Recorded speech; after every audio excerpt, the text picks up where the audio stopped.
తాకట్లో ఉన్న మీ బంగారాన్ని విడిపించి ఆ రోజు ఆన్లైన్ రేటుకి కొంటాం. Sharma gold company. నమస్కారం అండి. సుమన్ టీవీ ప్రేక్షకులకు శ్రీ పరాభవ నామ సంవత్సర ఉగాది శుభాకాంక్షలు. నేను గీతాంజలి.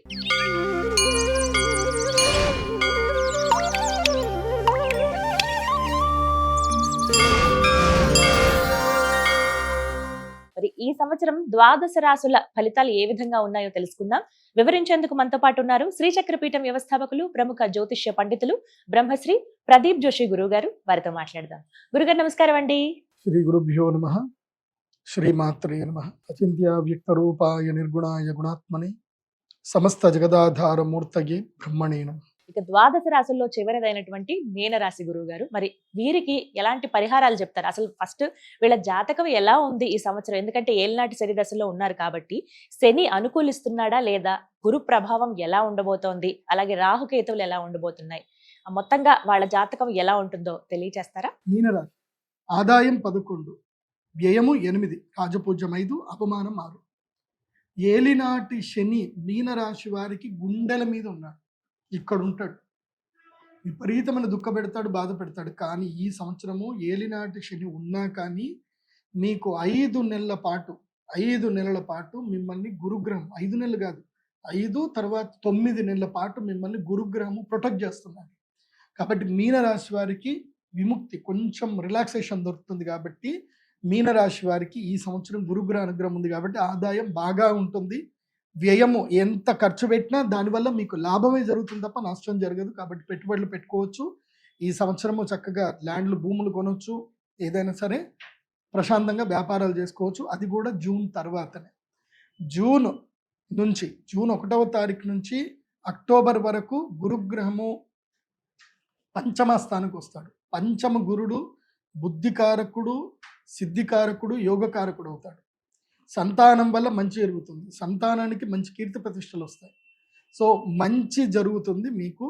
5వ స్థానంలో గురువు వస్తున్నాడు కాబట్టి 5 నెలల పాటు. ఆ తర్వాత నవంబర్, డిసెంబర్, జనవరి వరకు మళ్ళీ గురువు ఎక్కడికి వెళ్ళిపోతాడు అంటే 6వ ఇంట్లోకి వెళ్తాడు, సింహరాశికి వెళ్తాడు.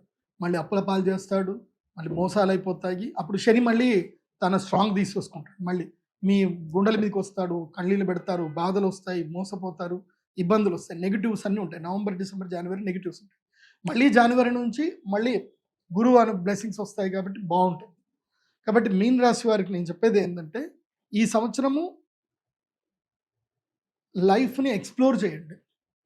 జూన్ వరకు లైఫ్ని ఎక్స్ప్లోర్ చేయండి, తిరగండి, తీర్థయాత్రలు చేయండి, రీసెర్చ్ చేయండి, ఏ పనులు చేయాలి, ఏ పనులు చేయకూడదు. ఒక మంచి అడ్వకేట్ తోటి ఫ్రెండ్షిప్ చేసుకోండి, ఎక్కువగా లా వీడియోస్ చూడండి, ల్యాండ్ డిస్ప్యూట్లే ఏంటి ఏం కదా. ఎందుకోసం అంటే మీరంతా లీగల్లో ఇరుక్కుంటారు, ఇప్పుడు అంతా కూడా లీగల్ డిస్ప్యూట్లో ఇరుక్కుంటారు. కాబట్టి లీగల్ డిస్ప్యూట్ జోలికి వెళ్ళకండి. అండ్ క్రైమ్ మెంటాలిటీ వస్తుంది, ఈజీ మనీ సంపాదించాలి అని ఆలోచన వస్తుంది. ఈజీ మనీ మంచిది కాదు, ఈజీ మనీ జోలికి వెళ్ళకండి. ఓకే, ఈజీ మనీ ఎంతగా మిమ్మల్ని సంపాదింపజేస్తుందో అంత మిమ్మల్ని కిందికి నెట్టేస్తుంది. సో మీ మైండ్ని కష్టపడాలి, కర్మ చేయాలి, హార్డ్ వర్క్ చేయాలన్న మెంటాలిటీని మీ మైండ్కి సెట్ చేసుకోండి. అది మీకు మంచిది. నేను అందరిలాగా రాశి ఫలాలు చెప్పను, అది జరుగుతుంది ఇది జరుగుతుంది కాదు. ఏం చెయ్యాలి, ఏం జరుగుతుందో నాకు ఆల్రెడీ తెలుసు కదా. ఏం చెయ్యాలి, ఏం చేయకూడదు చెప్తాను, అది చేసుకోండి, సరిపోతుంది. సో మీ మైండ్ సెట్ని ప్రిఫరబుల్గా ప్రిపేర్ చేసుకోండి. అండ్ మీన రాశి వారు ఒక లైఫ్ స్టైల్ని డిజైన్ చేసుకోండి. పొద్దున్నే 5-6 గంటలకు లేవాలి, ఒక గంటన్నర సేపు వాకింగ్ చేయాలి, యోగా చేసుకోవాలి, చక్కగా బ్రేక్ఫాస్ట్ చేసుకోవాలి, 9 గంటలకల్లా పనికి వెళ్ళిపోవాలి, 5 గంటల వరకు పని, 5-6 గంటల వరకు పని కంప్లీట్ చేసుకోవాలి, మళ్ళీ సాయంత్రం పూట ఇంత యోగా ధ్యానం చేసుకోవాలి, కడుపు నిండా తినాలి, పడుకోవాలి, అంతే. No mobiles, no discussions, nothing. Focus on only money, not entertainment. ఎప్పుడు జూన్ వరకు ఎంటర్టైన్మెంట్ ఏమైనా చేసుకోండి. జూన్ నుంచి మాత్రం ఎర్నింగ్ మీదనే ఉండాలి, డబ్బులు సంపాదించడం మీద ఉండాలి, పని మీదనే ఉండాలి. Focus on learning and earning, దీని మీదనే ఉండాలి. సో జూన్ టు అక్టోబర్ ఒక టైం, నవంబర్, డిసెంబర్, జనవరి ఏమో తీర్థయాత్రలు, దైవ తీర్థయాత్రలు పెట్టుకోండి. మళ్ళీ ఫిబ్రవరి, మార్చ్, ఏప్రిల్, మే, జూన్, జూలై గోదావరి పుష్కరాలు స్టార్ట్ అయిన సేపు మళ్ళీ ఎర్నింగ్ మీదనే ఫోకస్ చేయండి. మళ్ళీ నెక్స్ట్ ఇయర్ రాశి ఫలాలు ఏందో చెప్తాను. ఆ టైం వరకు నేను చెప్పినట్టుగా ఇలా సిస్టమేటిక్గా మీ లైఫ్ టైం ప్యాటర్న్ చేసుకోండి. ఆరోగ్య విషయం నష్టమవుతాయి, స్కిన్ ప్రాబ్లమ్స్ వస్తాయి, గట్ హెల్త్ ఇష్యూస్ వస్తాయి. అండ్ 2 వీలర్ డ్రైవింగ్ చేయకండి, డ్రంక్ అండ్ డ్రైవ్ అస్సలు చేయకండి, చాలా జాగ్రత్తగా ఉండండి. ఈ సంవత్సరము ఎక్కువగా కేసులలో ఇరుక్కుంటారు, లీగల్ ప్రాబ్లమ్స్ మీన రాశి వారికి ఉన్నాయి కాబట్టి లీగల్ డిస్ప్యూట్లో నుంచి చాలా జాగ్రత్తగా ఉండండి. మంచి ఒక అడ్వకేట్తో ఫ్రెండ్షిప్ చేసుకోండి మీనరాశి వారు. తొందరపడి పెట్టుబడులు పెట్టకండి జూన్ వరకు. జూన్ తర్వాత పెట్టుబడులు పెట్టేటివి సానుకూలంగా ఉంటాయి. కాకపోతే లీగల్ ఒపీనియన్ తీసుకున్న తర్వాతనే వెళ్ళండి. చంచల స్వభావం వద్దు, తొందరపాటి నిర్ణయంలో ఏమీ చేయకూడదు. మీనరాశి వారు ఈ సంవత్సరం ధరించవలసిన మాల మయూర మాల తప్పకుండా ధరించండి. అలాగే ఈ సంవత్సరము తప్పకుండా డిసెంబర్లో ఆ టైంలో అయ్యప్ప దీక్ష స్వీకరించండి. అయ్యప్ప దీక్ష స్వీకరించి తీర్థయాత్రలు చేయండి. చక్కగా కలియుగ ప్రత్యక్ష దైవ శ్రీ వెంకటేశ్వర స్వామి కాలినడకన స్వామివారి దర్శనం చేసుకోండి. పళని సుబ్రహ్మణ్య స్వామి దర్శనం చేసుకోండి. కంచి కామాక్షి అమ్మవారి దర్శనం చేసుకోండి. ఇలా ఇవన్నీ దర్శనాలు చేసుకుంటూ శాస్త అయ్యప్ప స్వామి దర్శనం చేసుకోండి. దానివల్ల మీకు అన్ని సమస్యలు దూరం అవుతాయి. మీనరాశి వారు ఈ సంవత్సరం కోపం బాగా తగ్గించుకోండి. ఏ మాట మాట్లాడేటప్పుడైనా ఒక 10 సంఖ్య అనుకొని తర్వాత ఆ మాట మాట్లాడండి. దానివల్ల కాన్సిక్వెన్సెస్ ఏముంటాయని దాని మీద మాటలు మాట్లాడండి.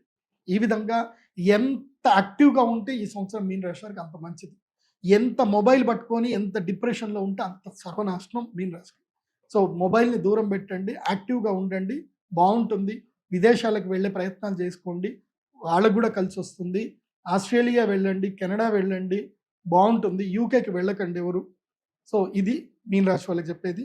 మీకు పరిహారం ఆల్రెడీ చెప్పాను, దర్శనం చేసుకున్న దేవాలయాలు కూడా చెప్పాను.